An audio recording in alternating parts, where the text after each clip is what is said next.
Hello बच्चों। तो आज मैं आप लोगों के बीच फिर से उपस्थित हूँ। 2 दिन गैप हुआ। एक्चुअल में नेटवर्क प्रॉब्लम हो गया था जिसके कारण से आपको दिक्कत हुई, लेकिन डोंट वरी, आज मैं आप लोगों के सामने उपस्थित हूँ लेक्चर नंबर 6 लेकर के। और आज का टॉपिक है difference between reversible process and irreversible process. तो मैं किशोर कुमार अमरजी उर्फ जेएस किशोर आप लोगों के बीच उपस्थित हूँ। तो देखिए, मेरे ख्याल से इस प्रोसेस को समझने में आप लोगों को कोई दिक्कत नहीं होगी। ये मेरा वादा है, मेरा दावा है। ठीक है, चलिए। तो सबसे पहला चीज ये है कि प्रोसेस, ये प्रोसेस जो है, ये प्रोसेस कहता है कि इनफाइनाइटेसिमली स्लोली, यानी कि ये प्रोसेस जो है ये क्या है, ये स्लो प्रोसेस है। और this process is what, fast process. This process occurs rapidly. This process occurs infinitesimally slowly. ठीक है, इसलिए क्या लिखा हुआ है, प्रोसेस इनफाइनाइटेसिमली स्लोली। ये स्लोली होता है, मतलब क्या होता है कि इसमें क्या होता है कि स्मॉल स्टेप, ठीक है, यानी कि वेरियस स्टेप्स होते हैं, लेकिन सारे के सारे स्टेप्स क्या होते हैं, छोटे छोटे स्टेप्स होते हैं। जैसे कहने का मतलब ये हो गया कि अगर सपोज करो कि छत पर से नीचे उतरना है, आप अगर डायरेक्ट वहां से जंप करके नीचे आ जाते हो तो that process is called irreversible process. उसको हम लोग क्या कहते हैं, इरिवर्सिबल प्रोसेस। लेकिन अगर वही आप स्टेप बाय स्टेप आते हो सीढ़ी पे चढ़ करके, तो वहां पर क्या होता है कि उस प्रोसेस को हम लोग क्या कहते हैं, रिवर्सिबल प्रोसेस। बढ़िया से समझिए इस चीज को, रिवर्सिबल प्रोसेस और इरिवर्सिबल प्रोसेस में अंतर क्या है कि ये रिवर्सिबल प्रोसेस जो है ये हमारा कहता है कि स्लो प्रोसेस है। जैसे देखो, मैंने क्या कहा कि इसको समझने के लिए आसान है कि छत पर से उतरना है नीचे, तो 2 रास्ते हो सकते हैं। एक होगा क्या कि आप डायरेक्ट ऊपर से जंप कर जाओ, तो वहां पर क्या होगा कि वेरी फास्ट प्रोसेस होगा, टाइम नहीं लगेगा। लेकिन अगर आप सीढ़ी से चढ़ के आप उतरते हैं, एक एक स्टेप चढ़ करके, एक एक स्टेप चल करके अगर आप उतरते हैं नीचे, तो वहां पर क्या होगा कि आपको टाइम काफी लगेगा। तो वहां पर क्या होगा कि इनफाइनाइटेसिमली स्टेप्स में आप नीचे उतरेंगे। ठीक है, तो पहला आपको क्लियर हो गया कि process is infinitesimally slowly, process is rapidly, यानी कि this process is carried out rapidly.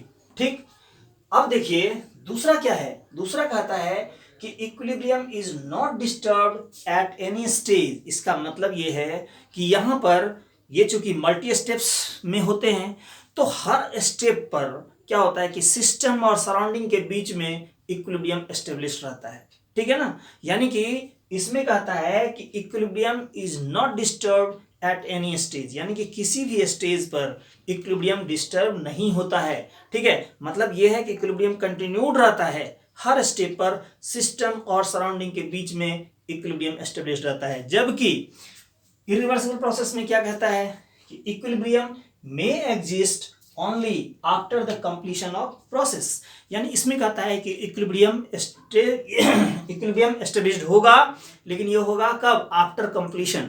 May exist है मतलब एग्जिस्ट करता भी है, नहीं भी कर सकता है, लेकिन आप जान लो कि यहाँ पे इक्विलिब्रियम एस्टेब्लिश्ड होगा, लेकिन वो होगा आफ्टर कंप्लीशन द प्रोसेस। यानी यहाँ पर क्या है कि बस 2 ही स्टेट है, कौन कौन, एक इनिशियल स्टेट और दूसरा है फाइनल स्टेट।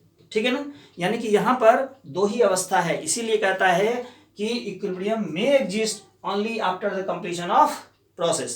क्लियर है, चलिए अब हम लोग तीसरा देखते हैं कि तीसरा डिफरेंस क्या है। क्या कहता है कि it takes infinite time for completion. तो ये चीज पहले ही फर्स्ट पॉइंट में ही जिक्र हो गया है, क्या कि this process is infinitesimally slowly. मतलब इसमें क्या होता है कि ये जो होता है ये होता है इनफाइनाइट स्टेप्स में, और ये होता है फाइनाइट स्टेप में। ठीक है ना, ये ध्यान रखना है। तो इसमें क्या होगा कि इसको इनफाइनाइट टाइम लगेगा कंप्लीट होने में, जबकि it takes finite time for completion. Clear है, चलिए अब हम लोग जो मेन पॉइंट पे आते हैं, जो कि हम लोगों को जरूरत है। एक्चुअल में क्या होता है कि जब वर्क डन हम लोग निकालते हैं, ठीक है, खास करके आइसोथर्मल प्रोसेस में, ठीक, तो वहां पर देखोगे कि क्वेश्चन में लिखा हुआ रहता है कि isothermal reversible expansion, isothermal reversible expansion, isothermal irreversible expansion. तो उस केस में ये होता है कि आखिर ये आइसोथर्मल रिवर्सिबल प्रोसेस क्या है, आइसोथर्मल इरिवर्सिबल प्रोसेस क्या है, तो इस चीज को हम लोग कैसे डील करेंगे, ठीक है ना। इसीलिए मैं कह रहा हूं कि यहाँ पे आप देख रहे हो ना कि वर्क डन इक्वल टू क्या लिखा हुआ है, work done equal to P external del B, और उसको इंटीग्रेट किया गया है between initial volume to final volume में, ठीक है। और तब जाकर के वर्क डन निकला, जबकि यहां पर डायरेक्ट हम लोग लिखते हैं work done equal to negative P del V. तो देखो यहां पे क्या लिखा हुआ है कि work can be obtained by integration method. अब देखिए, अब यहां पर आपके दिमाग में सवाल आता है, जो बच्चे खास करके मैथमेटिकल विंग से हैं उनको तो कोई दिक्कत नहीं है, क्योंकि उनको इंटीग्रेशन डिफरेंशिएशन ये बढ़िया से समझ में आता है, लेकिन जो बायोलॉजी विंग से हैं उनको थोड़ी दिक्कत होती है। हालांकि आजकल तो दिक्कत नहीं होती है, कारण है कि हर बच्चे क्या करते हैं कि इंटर में कुछ मैथमेटिक्स पढ़ लेते हैं, खास करके कैलकुलस, क्योंकि वो जानते हैं कि फिजिक्स में इसका नीड है। और मैं कहता हूं कि अगर आप नहीं पढ़े हो तो मेरी सलाह मान करके आप जरूर 2-3 टॉपिक है फिजिक्स में, ये मैथमेटिक्स में पढ़ने के लिए, जो कि फिजिक्स में आपको हेल्प करेगा। खास करके मैं मेडिकल वालों के लिए ये चीज़ सलाह देता हूँ। कौन कौन सा चैप्टर जो है, तो हो गया कैलकुलस, जिसमें कि आपको इंटीग्रेशन डिफरेंशिएशन ये जानना चाहिए, फंक्शन और लिमिट, बस इतना कम से कम आपको जानकारी होनी चाहिए। तो ये आपके लिए काफ़ी हेल्पफुल होगा, खास करके फिजिक्स के लिए, ठीक है। तो बात ये हो रही है कि आखिर इंटीग्रेशन और डिफरेंशिएशन का क्या यूज है। तो देखो, डिफरेंशिएशन होता है तोड़ना और इंटीग्रेशन होता है जोड़ना, ये जान लीजिए। इस सिंपल भाषा में मैं आपको बता रहा हूं कि इंटीग्रेशन का मतलब हुआ जोड़ना और डिफरेंशिएशन का मतलब हो गया तोड़ना। तो यहां पर देखो, क्या शुरुआत से ही मैं कह रहा हूं क्या है कि ये जो होता है, ये प्रोसेस जो है, ये इनफाइनाइट स्टेप्स में होते हैं। अब जैसे छत पर से नीचे उतर रहे हैं, तो अब यहां पर क्या होगा कि एक स्टेप चढ़े, ठीक है, या एक स्टेप उतरे। तो एक स्टेप उतरे तो वहां पर वर्क डन होगा, दूसरा स्टेप उतरे फिर वर्क डन होगा, तीसरा स्टेप उतरे वर्क डन होगा। अब हमको टोटल वर्क डन निकालना है, तो वहां पर हम लोग क्या करेंगे कि हर स्टेप का वर्क डन निकाल करके उसको जोड़ेंगे। इसीलिए कौन सा मेथड यूज करेंगे, इंटीग्रेशन मेथड, ठीक है। और यहां पर क्या होता है कि जस्ट ऊपर से जंप किए नीचे आ गए, तो वहां पर डायरेक्ट आप लिख दोगे work done equal to minus P del V, और इस तरह से आप वर्क डन निकालोगे।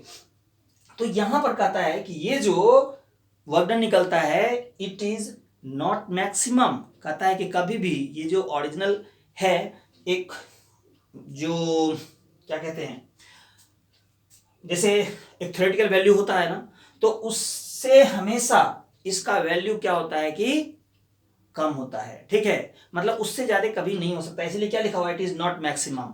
और यहां पर कहता है कि जो एक्सपेक्टेड है उससे काफी ज्यादा वर्क डन निकलता है, यानी वर्क डन इज मैक्सिमम। यानी रिवर्सिबल प्रोसेस में क्या होगा, वर्क डन मैक्सिमम होगा, इरिवर्सिबल प्रोसेस में क्या होगा, वर्क डन मिनिमम होगा।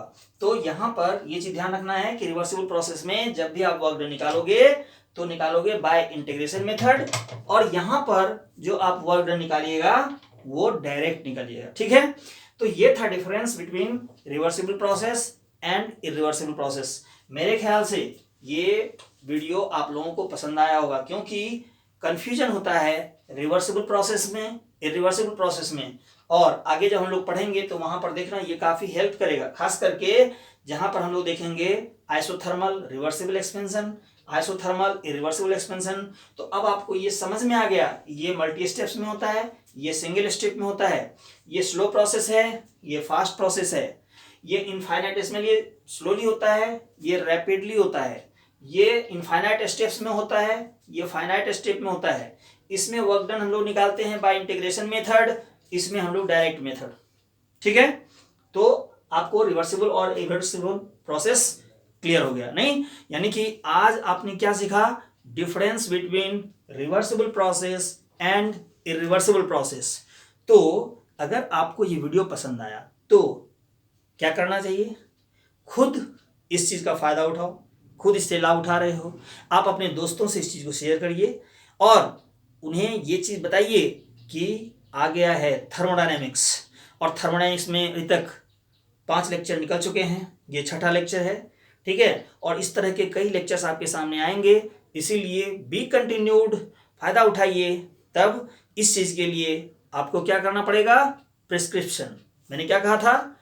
Your prescription, your subscription, your cooperation is directly proportional to my teaching strength.